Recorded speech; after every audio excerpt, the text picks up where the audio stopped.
Assalamualaikum warahmatullahi wabarakatuh. Yang terhormat para peserta BIMTEK yang berbahagia. Pembuatan pestisida nabati ini berbahan dasar atau bahan-bahannya meliputi yang pertama nimba, kemudian yang kedua mahoni, yang ketiga kunyit, keempat urin sapi, kelima air, dan keenam asap cair. Nah, di sini selain bahan peralatan yang kita akan gunakan nantinya, yang pertama tungku sebagai pemanas, kemudian yang kedua dandang untuk merebus, yang ketiga ember untuk pencampuran, yang keempat parang, kemudian ada juga corong dan saringan. Setelah kita mengenal bahan-bahan maupun peralatannya, kemudian kita akan melangkah ke cara pembuatannya. Cara pembuatannya juga sangat mudah, sangat simpel, dan mudah ditiru oleh masyarakat. Cara pembuatannya, pertama kali nimba dicacah. Ini dilakukan pencacahan tujuannya untuk melukai daun-daun nimba supaya senyawanya nanti keluar. Jadi kalau akan direbus, kalau dilakukan perebusan, senyawanya akan keluar. Setelah dicacah, daun-daun mimba dimasukkan di dalam wadah yaitu dandang karena akan kita lakukan perebusan. Daun mimba dimasukkan di dalam dandang.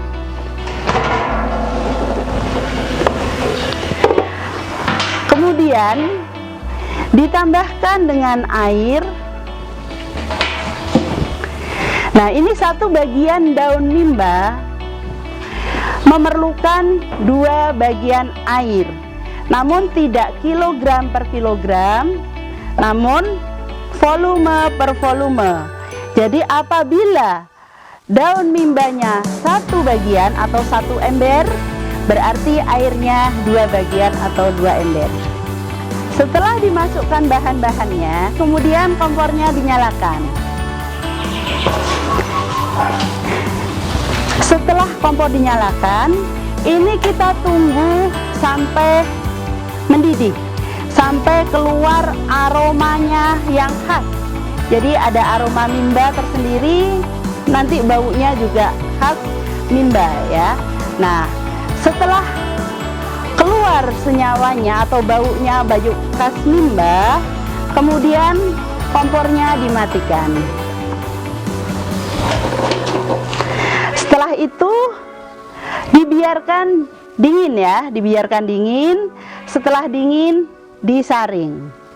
Mahoni, daun mahoni ini juga dilakukan pencacahan seperti mimba tadi. Nah, kemudian kita ke kunyit. Kunyit, kalau kunyit ini ditumbuk. Tumbuk.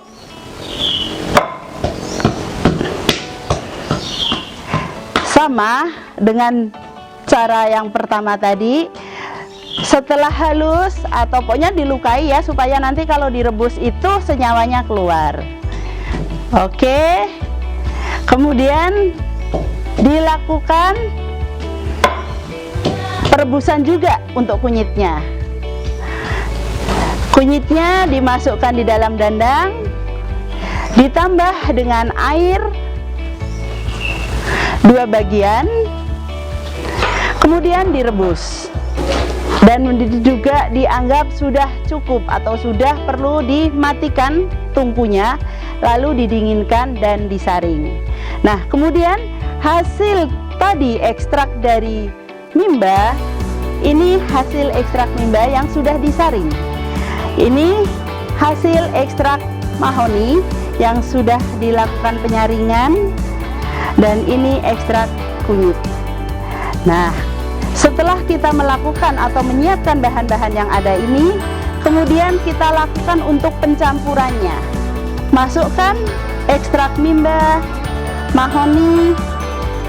Kalau persentasenya ekstrak mimbanya 24%, dimasukkan di dalam wadah. dimasukkan ekstrak mahoni, urin sapi sudah dimasukkan, air dimasukkan juga.